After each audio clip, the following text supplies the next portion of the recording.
Hello, my name is Helena Gutierrez, and I am a second-year pediatric gastroenterology fellow at Mayo Clinic in Rochester.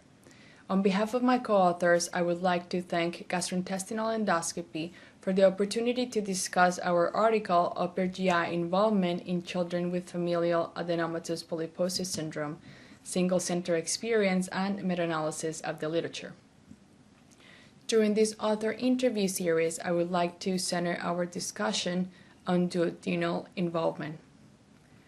From our own experience at Mayo Clinic with our pediatric population, it was clear that upper GI findings were seen in children with FAP, and of particular interest, and more specifically, that these children had duodenal adenomas, both ampullary and non-ampullary adenomas. Moreover, some of these children needed endoscopic interventions such as ampulectomies. The American College of Gastroenterology recommends screening for small bowel tumors in patients with FAP starting at age 25 to 30 years, which is outside the pediatric patient range. Therefore, this discrepancy between what it was being seen clinically and the guidelines drove us to look into this particular subject a little bit further. From our single-center study, we found 52% of children with FAP to have duodenal adenomas of the non-ampullary type, with children as young as 8 already having such lesions. From the systemic review of the literature, we found a prevalence of duodenal adenomas in children with FAP of 42%, with a case as young as 4 years of age. Both our single-center experience and the systemic review had duodenal adenoma cases with low grade of dysplasia, with the exception of a 12-year-old child who was found to have a high-grade dysplasia. Ampullary involvement was also evaluated and discussed in our article.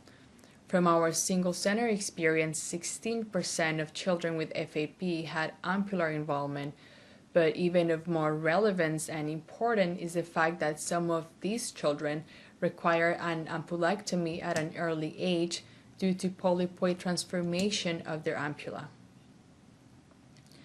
As it could be expected, no cases of duodenal adenocarcinoma were found in neither our single-center study nor the systemic review.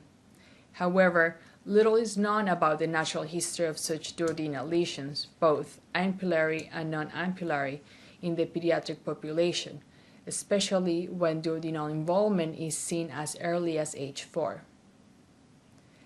The information that was just discussed, along with other information and further details found in our article, brings light to the important topic of early involvement of the upper GI tract in children with FAP. We believe that large prospective studies are needed to further understand the natural history of these early onset duodenal lesions, and also to guide the creation of adequate surveillance strategies for the pediatric population to ultimately not only avoid unnecessary endoscopies, but also to avoid the progression of early onset duodenal adenomas into duodenal adenocarcinomas. I would like to end this interview giving thanks to my co-authors for working on this study with me, and also thank you for watching, and I hope you find our article not only interesting but valuable.